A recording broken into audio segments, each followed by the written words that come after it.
and it went in. It very much so did. Right? This is the most popular Nigerian novel ever written, and it makes writers bitter. I saw some people who know what writing is, they kind of flinch. They're like, wait, one draft? Not two?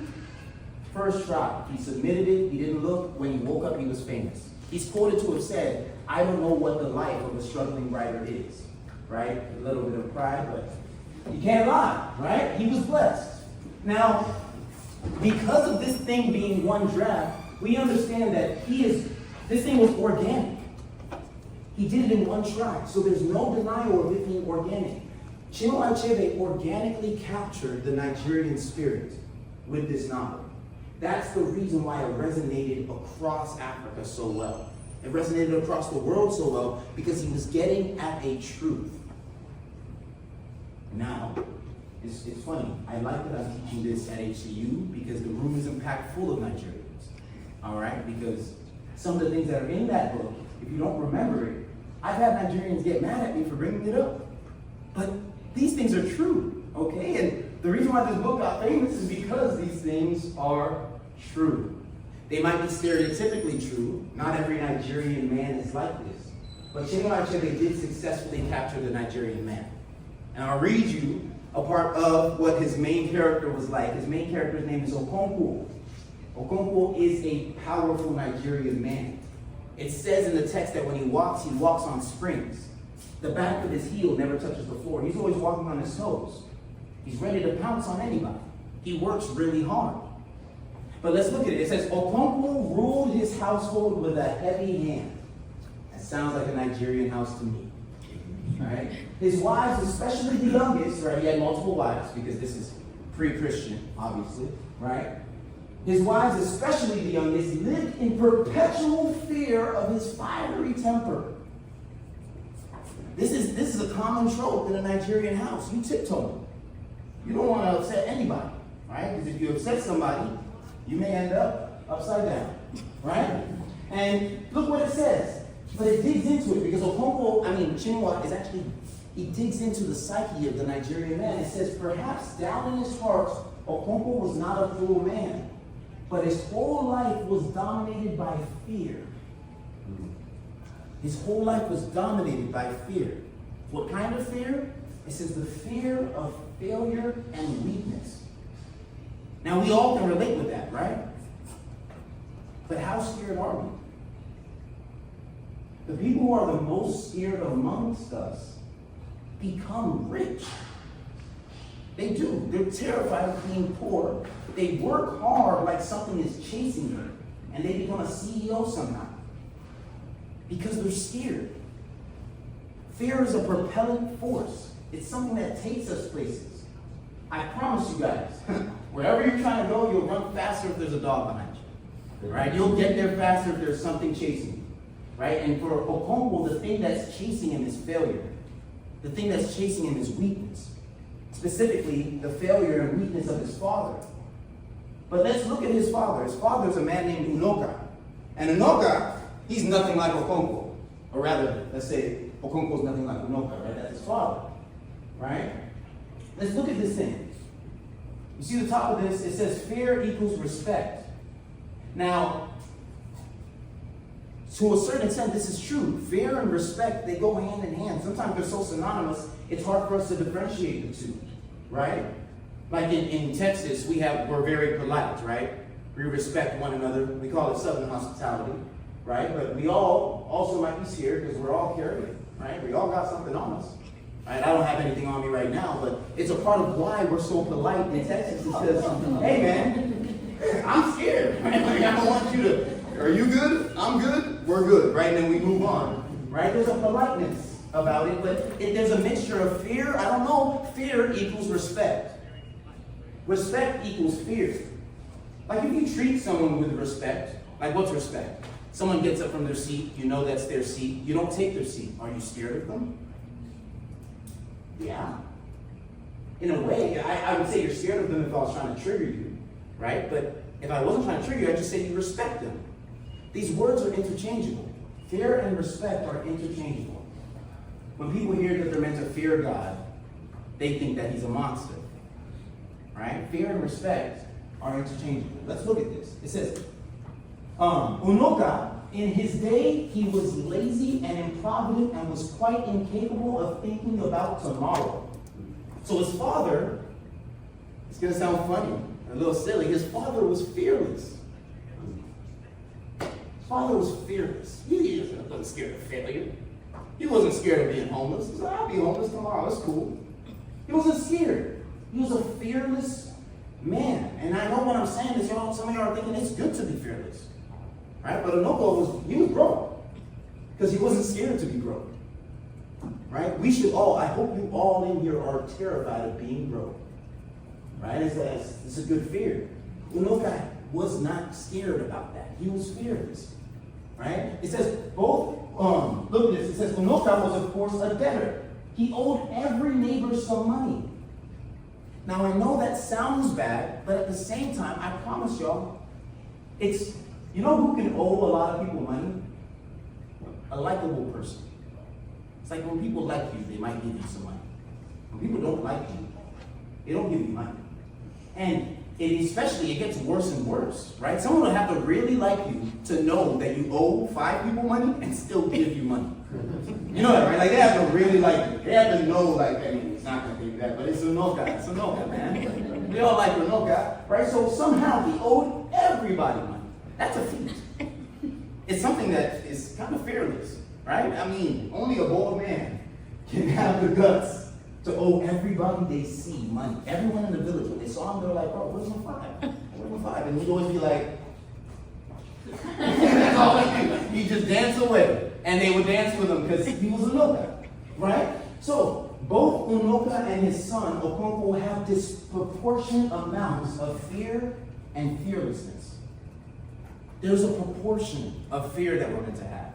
There's a proportion of fearlessness, right?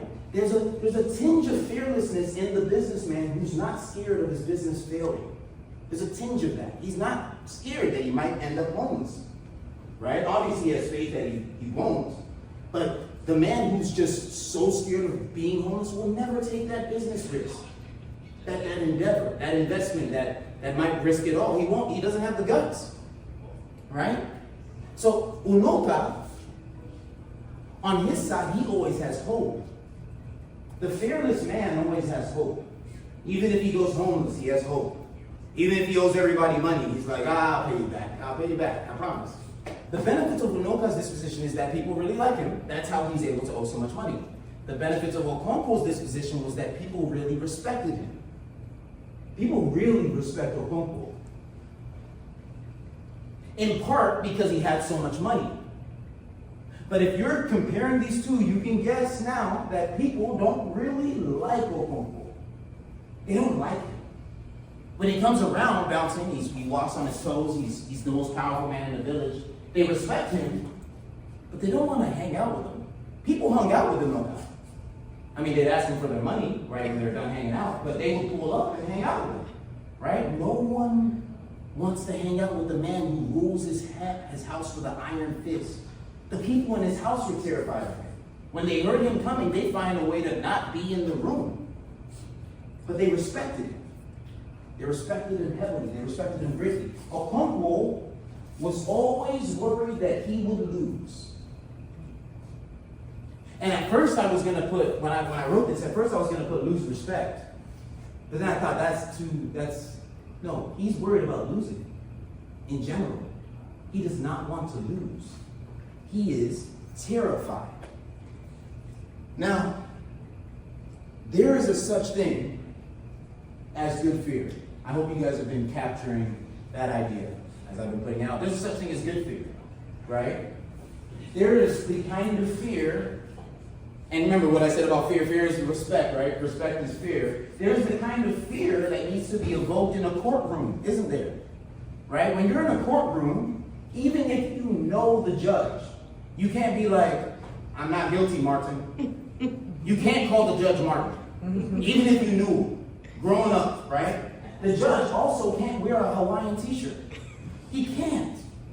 Why? He's got a steer here. You know, before we started thinking that they were silly, judges would wear white wigs. They would wear a white wig because it evoked wisdom.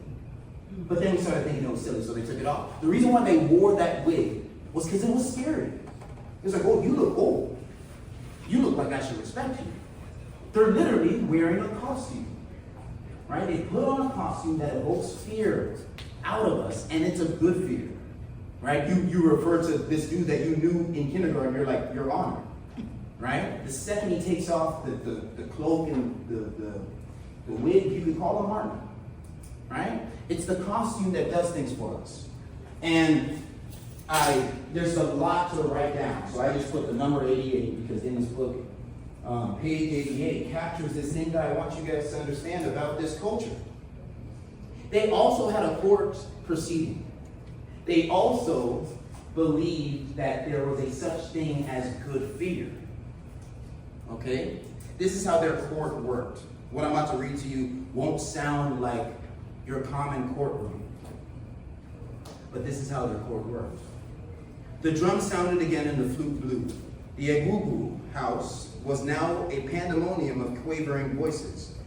Aruoyime, de filled the air as the spirits of the ancestors just emerged from the earth greeted themselves in their esoteric language. The Egugu house into which they emerged faced the forest, away from the crowd, who saw only its back, the many-colored patterns, and drawings done by specially chosen women at regular intervals. This is their court proceeding, and you might not have understood everything that happened, but everyone's watching this hut. And the people that come out of the hut, they are not your friends. Okonkwo's amongst these elders, these fathers that come out, and he's not one of them anymore. I'll read you something. It says, Okonkwo's wives, and perhaps other women as well, might have noticed that the second Egugu, you can understand, Egugu is a judge, right? But this is also something that they're looking at this judge, the Egugu, they're looking at it like it's their ancestor. So the reason why they have fear for it is because this is their ancestor that's coming to judge them, right? So Okonkwo's wives may have noticed that the second Egugu had the springy walk of Okonkwo. So this person is wearing he's wearing a terrifying wooden face-painted mask, right? It's white with round, hollow eyes, and it has charred teeth, and on its head are two powerful horns. But when it walks by them, it's got Okonkwo's step, right? It's stepping like Okonkwo, and all his wives look, and they're like, that's Okonkwo, but they won't dare call him Okonkwo in that moment.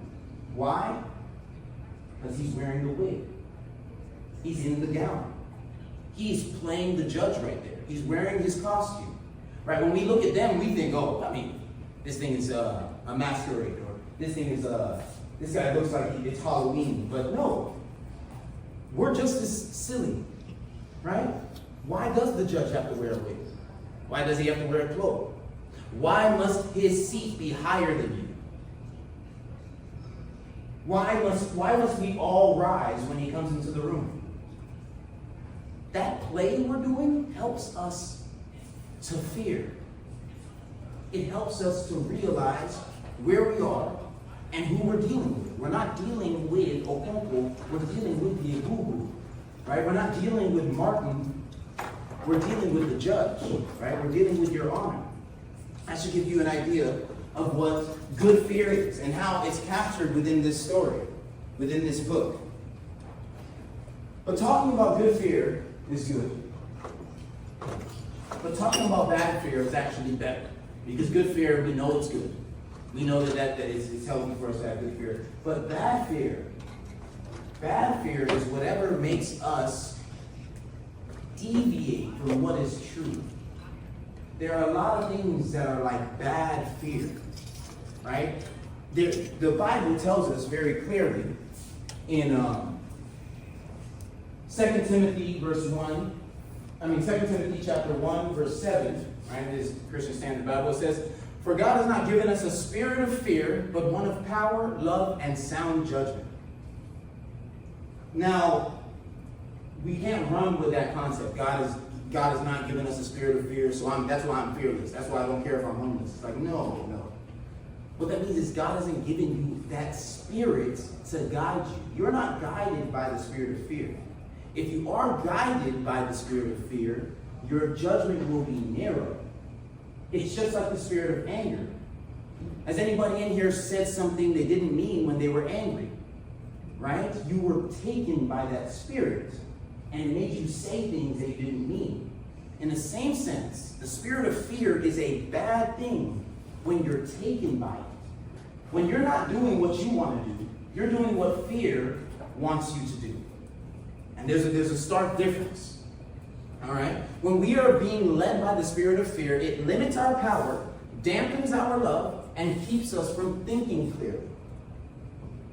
Now, a thing that they had that wasn't good fear, it was bad fear, it was debilitating fear, is within the book Things Fall Apart, it's their fear of the evil forest.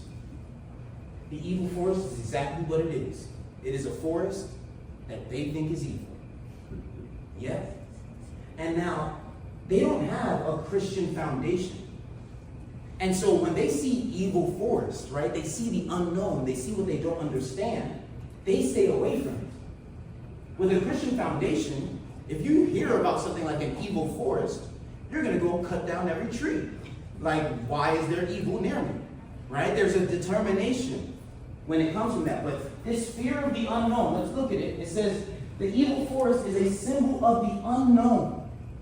It's the mystery of the mystery itself. They don't have any desire to contend with the evil forest. They don't want to go in there and harvest the wood. They don't want to go in there and use anything from that place. Everything that they find to be bewildering, mysterious, strange, they cast it into the evil forest. They forget about it. Now, this is culturally true, that they will have things like this, evil forests and whatnot. This forest terrifies Okonkwo's people, and they give everything that is beyond their understanding over to it. This includes Christians. When Christians come into Okonkwo's village, they give them over to the evil forest because they don't understand it. When the Christians intend to build a church in Okonkwo's village, Okonkwo's people advise the Christians to build their church right next to the evil forest. And they watch and wait to see that their church is destroyed because they don't understand the evil forest. I'll read something for you guys here from page 151. It's very interesting. It says, and so excitement mounted in the village as the 7th week approached since the impudent missionaries built their church in the evil forest. The villagers were so certain about the doom that awaited these men that 1 or 2 converts, so people from the village who became Christians, 1 or 2 converts thought it wise to suspend their allegiance to the new faith until after. Right? So people were literally watching them build their church in the evil village, in the evil forest, and it came to a point that some amongst them who weren't really Christians, they just thought that it'd be good to side with these new people. They said, hey, I'm not going to be Christian until they survive whatever goes on with the evil forest. There's a disconnect here. There's no willingness to dive into the unknown. You know why you won't dive into the unknown? Bad fear. See, this is a place where fearlessness would be good. But as we said earlier, Okonkwo is driven by fear. These people are driven by fear. But at the same time, I hope you guys understand, I'm not saying like all Nigerians are fearful and that's why no, I'm not saying any of that. What I'm saying is that this driving force, this fear, this thing that also makes people successful, it is. It's what makes people successful, it's because you're scared. It's also a thing that can keep you from what is good for you because you're scared, right? And so, another thing that sadly would occur, this really occurred in Nigerian culture, it's far removed from Nigerian culture now, because of things that were unknown to them, they would do dastardly things out of fear. One of those things were having twins. They would have twins, right? The twins would come out, and they'd look at them and they'd be like, these babies look exactly alike. Oh no, that's weird. And they'd get rid of them. Yeah. I know I was making it funny, but it's not funny.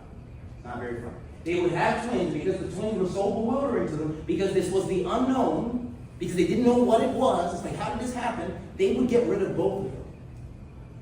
Let me read something for you. It says, Nneka had had 4 previous pregnancies and childbirth, but each time she had borne twins, and they had been immediately thrown away. Her husband and his family were already becoming highly critical of such a woman and were not unduly perturbed when they found she had fled to join the Christians. It was a good riddance. Right? So if they didn't understand you, you needed to go. There were many outcasts amongst them. And the outcasts would find themselves amongst the Christians. Christians who were fearless in that regard. Christians who would welcome all, regardless of how they looked, regardless of how bewildering they looked. They were fearless. But mind you, these things that are put in front of us, these distractions that are put in front of us, right? Like twins and triplets and people with red hair, right? What are some other weird things? Red hair people with, I've met people with icy white eyes standing there. It's like, are your eyes blue or are they white? You know, I've seen people on the internet, Africans with deep blue eyes. Those sorts of people will be cast into the evil forest because you're strange. That spirit of endeavor, that spirit of adventure, that spirit that drove Abraham to leave his father's house, they didn't have that spirit. They were distracted from that spirit. It was not with them. The snakes that God put amongst us. I'm going to read out some questions. These are the snakes that God put amongst us, right? If God wants us to worship him in spirit and in truth, then why do we get hungry and thirsty? It's pretty distracting, right? God, I want to worship you all the time. I keep on getting thirsty. I have to go get some water. If God wants us to go out and evangelize, why is Houston so hot? Seriously, like if you want me outside, why am I getting sunburned? Literally, and if I go outside, it's like it's poison. Why did you do that, God? That's weird. If God wants us to get along, why do we all look very different from one another? It's pretty distracting.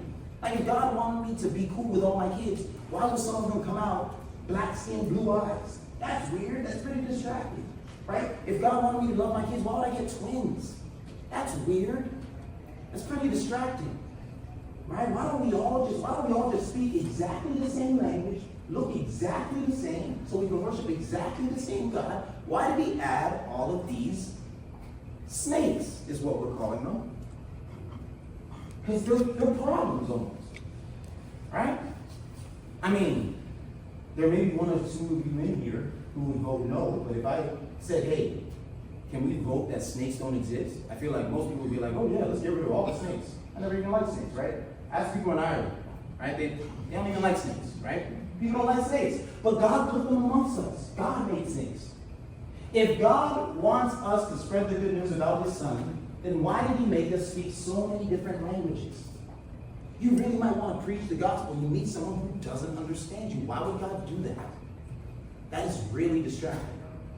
Right? If God wanted the Israelites to stop complaining, then why did he send fiery serpents among the people? Right? All of these things count as distractions. All of these things are literally valid reasons, and I'm saying valid reasons for us to turn our eyes away from what is most important. It's very true. You'll find that when you read this book, they refer to Christianity as the white man's medicine. Christianity is referred to as the white man's medicine. And the reason why they say it's the white man's medicine, you can guess, is because the people that came preaching the gospel to them were white. Right? Why didn't God just make everybody black? That way, whenever you met somebody, you wouldn't be distracted and you could just hear the gospel. Why would he make Asian people? Right? It's so distracting, right? When they pulled up on them and they had this white skin, they couldn't see the gospel because of their skin. Or even when they saw the gospel, they thought it was a white man's gospel. Right? Because of these snakes amongst us, like this white and black, yellow, brown stuff, we have Christians today saying that Jesus was black. When we look to the past and we look to Jesus, that snake gets in front of us and we're like, was he white? Was he black? This is important. It literally is not, right? It is a massive distraction. But if God, the all-knowing God, you guys know, he knows everything. If he knew that it would be a distraction, why would he put it amongst us? And to get us to understand this, I'm going to show you guys this short little story. Let me read from verse 5. And the people spoke against God and against Moses. Why have you brought us up out of Egypt to die in the wilderness? For there is no food and no water, and we loathe this worthless food. Then the Lord sent fiery serpents among the people, and they bit the people, and so that many people of Israel died. That's pretty awkward. That is pretty awkward, right? Like, they were complaining that they didn't have food or water. They were mad at Abraham and God. Then God sends snakes amongst them, and they start to die. That's God's response. It's like, oh, y'all are hungry? Here's some snakes. Right? It seems weird. It seems strange. And the people came to Moses and said, we have sinned, for we have spoken against the Lord and against you. Pray to the Lord that he take away the serpents from us. And the Lord said to Moses, make a fiery serpent and set it on a pole, and everyone who is bitten, when he sees it, shall live. So Moses made a bronze serpent and set it on a pole, and if a serpent bit anyone, he would look at the bronze serpent and live. I promise y'all, the Bible doesn't say anything about God getting rid of serpents. He didn't get rid of any of the snakes. The snakes were still amongst them while the solution was around. I hope you understand what that means. The snakes were still amongst them while the solution was around. As in, every single distraction, from your name being Albert, right? From your name being Albert to the person trying to preach you the gospel being white, all of those things are a distraction. They're all things that veer your eyes away from where you're meant to be looking. And at the same time, though, no one is saying that these snakes aren't real.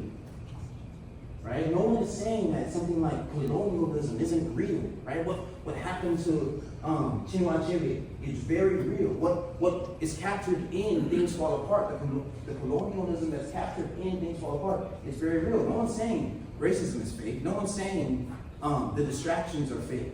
People with red hair are real. They exist. And they're meant to exist. God didn't get rid of any of the snakes. He just set the solution amongst them. And what's crazy is about the solution that he set amongst them, the solution looks like their problems. The solution is very similar to a certain extent to their problems, except it's lifted up on a pole. It's set aside, right? This is how things fall apart. This is how things fall apart, essentially falls apart. Okay? I know, sorry. It just came from the United States, right? But this is how it happens. These people, can you imagine someone who, they got, for some reason, they're amongst the Israelites and they have 10 snakes on their legs. 10 snakes are biting. More snakes than anyone else, right? What do you guys know? I mean, sorry, I went into teacher mode. I can't ask any questions. We know that that person will not be healed even if they have 10 snakes. Maybe, let's increase it to 20. 20 problems. 20 legitimate distractions. 20 real reasons that you could not be looking at the solution. And that's what's going on when things fall apart. Okonkwo has to deal with his son becoming a Christian. It's very distracting.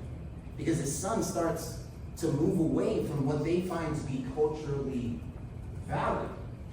Within this culture, the thing that gets you to be respected is work. You have to work.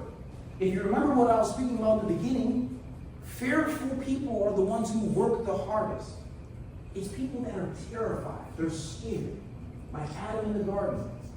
They need to work. They run away and they try to make something. This is the attitude of hardworking people in actuality. There's a deep-seated fear. And in a culture that's based on works, as in literally, if you didn't do any works, they counted you as a non-entity. Within this book, it's made clear that if you don't do any works as a man, they don't count you as a man. within their culture, remember it's not a Christian culture, within their culture, they would count you as a woman until you did something. Yeah, it's strange. They count you as a woman. You're not a man. You're not a person. Because you haven't done anything yet. And so the people that were running to the church, the people that were running to Christ, were people that realized that they can't do anything. It's a strange catch-22. Because if you're a hard-working person, you're going to be successful. And success can also be a snake. Another thing, another poisonous thing that's making it the case that you're not looking where you're meant to be looking. And that's what Okonkwo has to deal with. I'm going to show you guys. One morning, Okonkwo's cousin, Amiku, was passing by the church on his way from the neighboring village when he saw Umuofia among the Christians. Umuofia is Okonkwo's son. Fast forward. He went into the obi and saluted his father, but he did not answer. Umuofia turned around to walk into the inner compound when his father, suddenly overcome with fury. Not fury because he's mad, fury because he's scared. Give you more context, this is his eldest son. This is, within this culture, this is him, basically. This is the best he has. So he's scared, he's about to lose his son. He sprang to his feet and gripped him by the neck. Right? So this is how Okonkwo shows love, right? He gripped his son by the neck. "Where have you been?" he stammered. Umuofia struggled to free himself from the choking grip. "Answer me," roared Okonkwo, "before I kill you." He seized a heavy stick that lay on the dwarf wall and hit him with 2 or 3 savage blows. "Answer me," he roared again. Umuofia stood looking at him and did not say a word. The women were screaming outside, afraid to go on. "Leave that boy at once," said a voice in the outer compound. It was Okonkwo's uncle, Uchendu. "Are you mad?" Okonkwo did not answer, but he left hold of Umuofia, who walked away and never returned. Lost his firstborn son. And he didn't lose his firstborn son. He didn't lose his firstborn son out of anger. Well, anger is what was expressed. He actually lost his firstborn son out of fear. He was terrified of losing his son. And if his son was also scared, if his son also had some sort of fear in him, he might have fought his dad back. But his son had nothing to fight about. Because in his son's world, living in the way that his son was living, the battle's been won. If his dad killed him right there, he'd go to heaven. If his dad didn't kill him, he still continued to live for Christ. He had a peace that his father could not understand. Now, mind you, we know that there's this dilemma in the middle of this, right? You can have a peace that other people don't understand, but at the same time, if you don't have that fear, you won't do any work. You won't do any work. And this is an issue. I won't veer into that topic, but that's an issue with many Christians in the first place, is that because they are like Unoka in a sense, they owe God a bunch. They're fearless. They know they owe God. And they don't mind that they owe God. And so they don't want to necessarily do anything. Right? It is a fear that drives us to do things. It's a fear that makes us move. Now, another thing about Okonkwo within this story is that he also, out of fear of failure and weakness, he's terrified to bend. He can't bend. He can't bend down to relate with one of his wives. He can't bend to relate to his children. He can't bend to relate to the villagers. He doesn't bend for anybody. Now, this is a good thing when you're standing on what is right. And this happens within the story. When he's standing on what's right, people look up to him like, man, this guy does not buckle. But the truth of the matter is that there's a good time to buckle. You know, the best time to buckle is when you realize that there's no way you can win. But just so you guys understand, there are many people in this world that even when they see that there's no way they can win, out of fear, they do not want to buckle. They don't want to buckle. They're terrified of giving up. They don't want to surrender ever. And when you read this book with a certain context, if you read this book, I know a lot of us haven't read it, but if you read this book with certain snakes crowding your mind, you might think that this is Okonkwo unwilling to bend to the white man. And you just be getting distracted by another snake. The white man, the quote-unquote white men, were bringing the gospel. And because of the gospel, because of the Bible, which brought about mass literacy in the world, right? The Bible is the reason why most of the world, Nigerians included, were literate in the first place. Right? It had nothing to do with being white or black. The Jews were literate long before a lot of people were. Because of this mindset, you may miss the whole point of this story.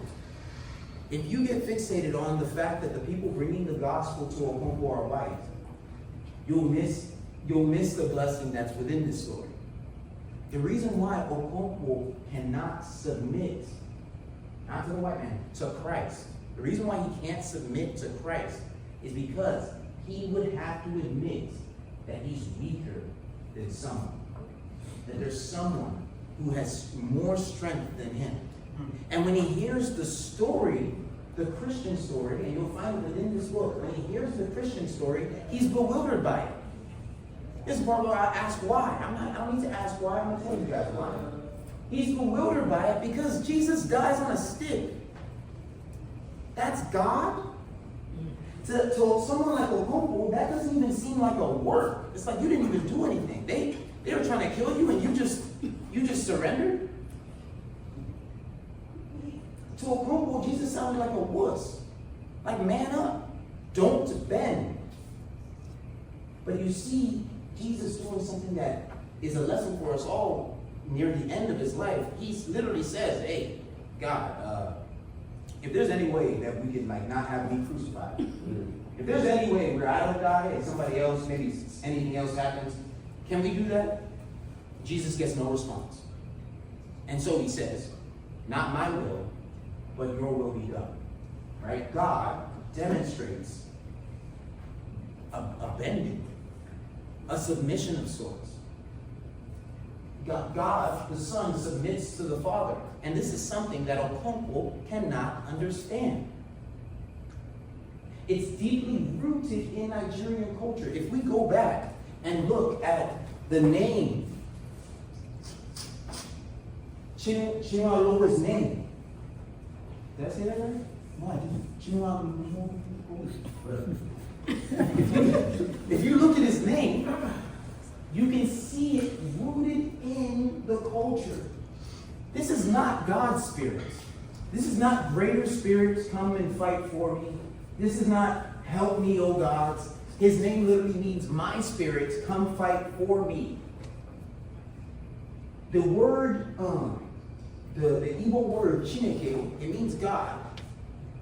But that root, that word chi, before they found out about Christianity, chi meant personal God. Chi meant mine, my spirits, my God, my chi.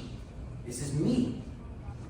And the men who were the most respected within their culture were men whose spirit was strong, who've done a lot of works, who've never been beaten in a fight. These were the kinds of things that had them hold people in high regard. Not things like submission. Not things like being a good storyteller. Not things like enjoying merriment and fellowship. It may sound like I just described Jesus, but funnily enough, I actually described Unoka. None of you guys should end up like someone who owes everybody money. Of course not. But the things that Unoka had, that Okonkwo didn't have, were things like fellowship. Things like friendship, accommodation, people caring for him, love, actually.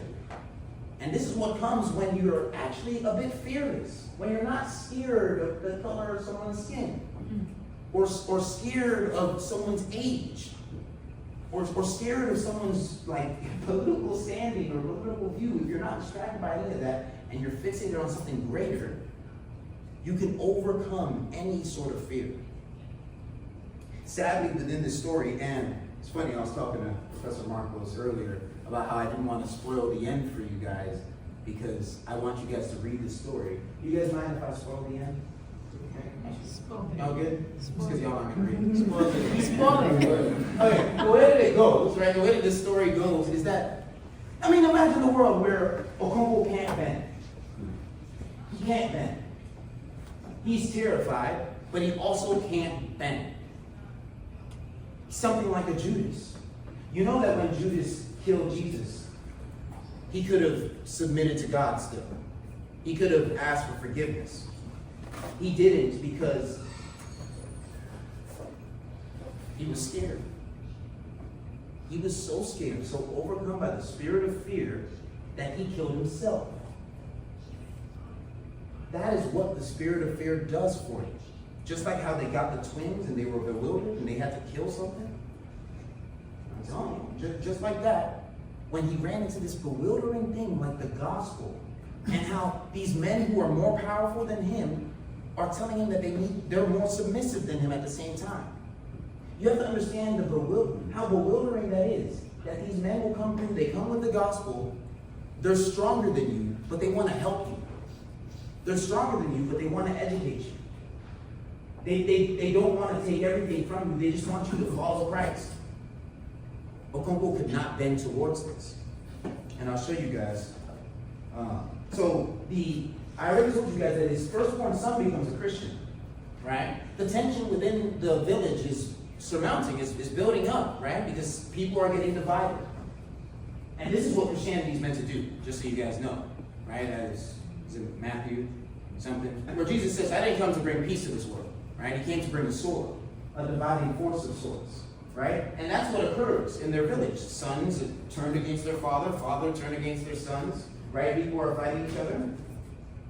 And look at this. A messenger comes from the church because these people are gathered in some sort of mob group looking like they're about to do something bad, right? They're angry about what had occurred. The thing that had occurred is, I want you to read the story, but just tell you really quick, like someone who newly became a Christian went and killed one of their gods, which was a gigantic snake. No one ever touched that snake, but someone who became a Christian, he got fearless, he went to go kill the snake. And I don't know, maybe he should have left the snake alone. But he didn't, right? He kills the snake, right? And it's schematic of what we're dealing with, right? He kills that snake, and because of that, these people all become very distracted.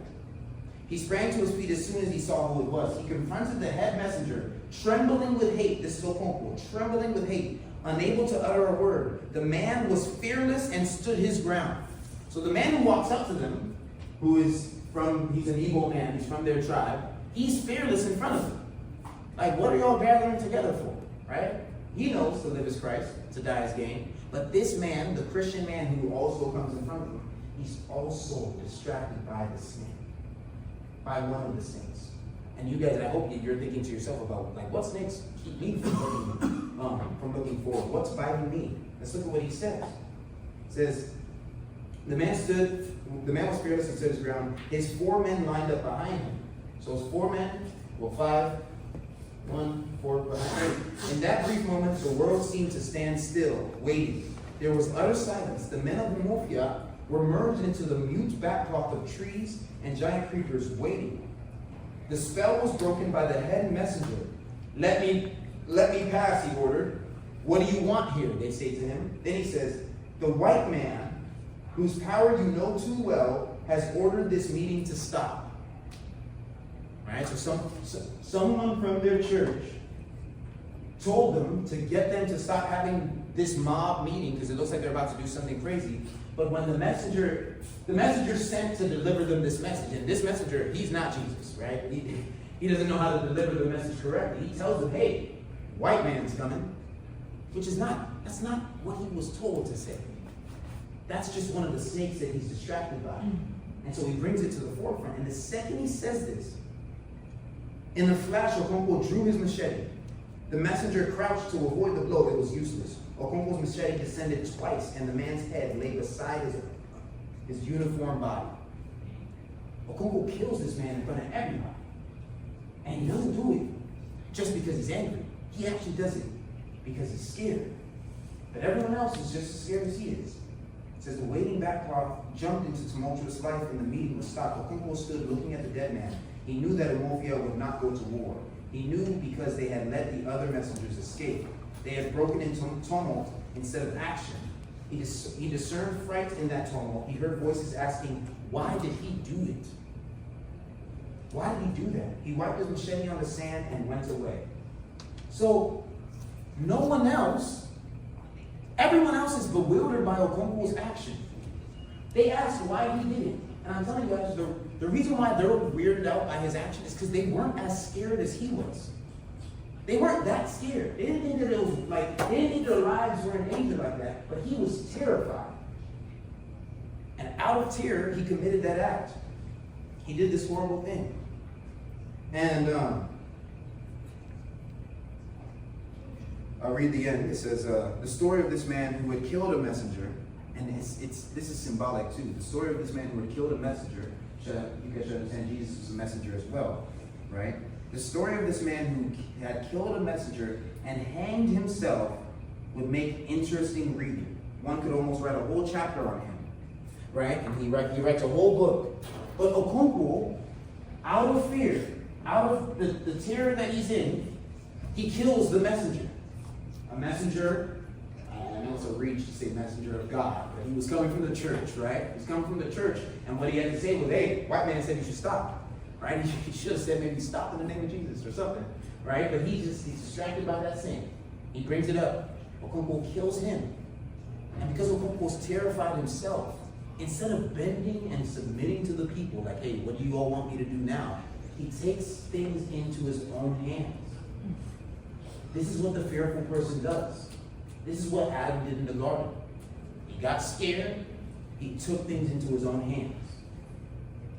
And the crazy thing about God is that when God sees that you want to take things into your own hands, he lets you.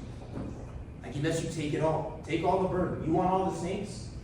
He gives you more snakes, in fact. Fiery snakes. Right?